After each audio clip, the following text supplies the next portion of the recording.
deep down something's wrong with me. And what is it that is wrong with me? It's wrong to exist. Why is it wrong to exist? Ask. There is one of my most favorite activities is to question the self-evident truth and to just take it one level deeper. So, what is There's no wrong about space. existence? Why is there no space? Can you think about it? When you were born, any one of us, we didn't have that idea that there's something wrong with us. I agree. So this idea is not intrinsic to being human. It's something about messages that people gave you. Yes. What was the message? And it will end up being about wanting. You will see. It's wrong for you to be you because you want something that I can't give you, or that I don't want you to have, or that is against our culture, or that a person shouldn't be. It's the parents and the adults and the culture and the media and everything sending a message that wanting is bad. It's hard to me because it's a lot of thoughts around Yeah. around what it really So- means to me. So take a few Okay. breaths. So it's Wait. Is it Okay. active right now? It's not active right now. So what I want you to do is to look around and see that you are not alone Okay. and that you are not stealing anything from anyone right now. Okay. Thank you. It's too fast. You say, okay, too fast for me to trust that you really took it in. Because I'm not seeing you breathe. Yeah. Okay, I'll give it another try. No. Slowly. Breathe slowly and fully. Now I'm getting excited. It's fear. Yeah. It's tension coming up. Deep breathing It's a really lot helps. of, agitation inside myself.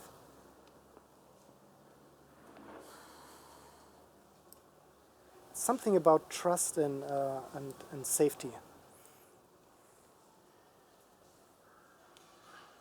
And feeling not included, not part of the world, not being invited, There you not go. being welcomed. So, the feeling. So can you it's- imagine how difficult it is to try to talk in a group and do any inner work that sits on top of that? I just have to do it really fast. Hurry up, not to take up too much space, not to bother anyone, to finish quickly, to get the breadcrumbs that will help me without bothering anyone. It's painful. Yeah. So I want you to take the whole loaf right now. I got a good breathe. Yes, much better. Can you see it? Can everybody see it? Or it has to go through the body. If we don't engage the body, it's just words. We're not done. You're not done. It's still working. Yeah. I want you to go to where it's really scary, to where it will really go like, well, that's too much. Now I'm really going to lose them. They are not going to have room for me. Now it's really going to show that there's something really wrong with me, that I shouldn't be here. Just really keep breathing. I keep breathing and I feel getting dizzy. So I'm being careful with that. Because I know this part. I was working on the part and I'm being careful on that. So this feels fine and I feel fine to share it. So I'm thankful for what you're saying, because there is also honoring the limits of what my body can do at any one time. And if I try to go too far, too fast, then the system shuts down. And I just see that I'm getting connected in saying that, in bringing that out. This is a very important part. I just notice it. That's what I said very early, if you remember, to really find the truth and say exactly what the truth is allows the next step. So I can feel the tension and also this possibility. It's both right now there. And this feels good. Yeah. This feels very alive. Nothing has to go at this point. Yeah. Has to disappear. This is the inner peace. It's not about something being removed. It's about being able to hold all the different pieces in balance without tension. So I can stay with that. Yes. That's a better point than before. Yes. Thank you. Yes. You feel the I difference. feel the difference. Yeah. Yeah. And when you do something like this, you give yourself deeply the message that there is room for you. Miki, I think I heard you say something to Matthias that sounded like he was answering too quickly. And I think you said something like, I'm not trusting, you're letting it settle in. Was Yeah. that something you might have said? Yeah. For example, when you do empathy, there is something about pacing. The pace, the rhythm. Sometimes when people do empathy, somebody says something and there's no breath. And do you have a need for this? And the person answers. And then there's no breathing that they have or you. And somebody else says, oh, do you have is it this need? And the person gets lost. There's no room for anyone. There's something about creating space for things to sink in. I had a breakthrough about 5 or 6 years ago when I understood, because I always thought of myself as being a very fast processor. I move really fast through things. And then I one day realized that my cognitive processing is faster than my emotional processing, not by a lot.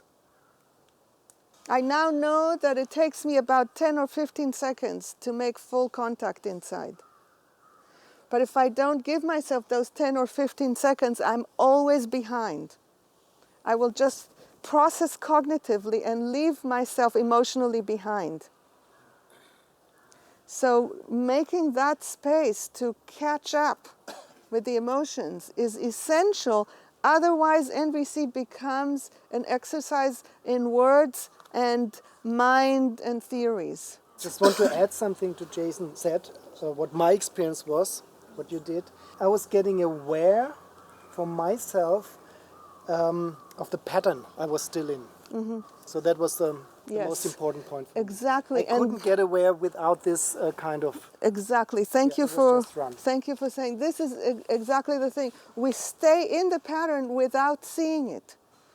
And it's particularly difficult, this is not in this case, it's particularly difficult when the pattern is something that we get rewarded for. For example, being nice. Being nice to people is a pattern that we get a lot of rewards for. It is very difficult to change that pattern and to find a place of authenticity, because the risk is to lose other people's esteem or to be really responsible. You respond to every email, you always call people back, you say you're going to do something and you do it, and everybody loves you.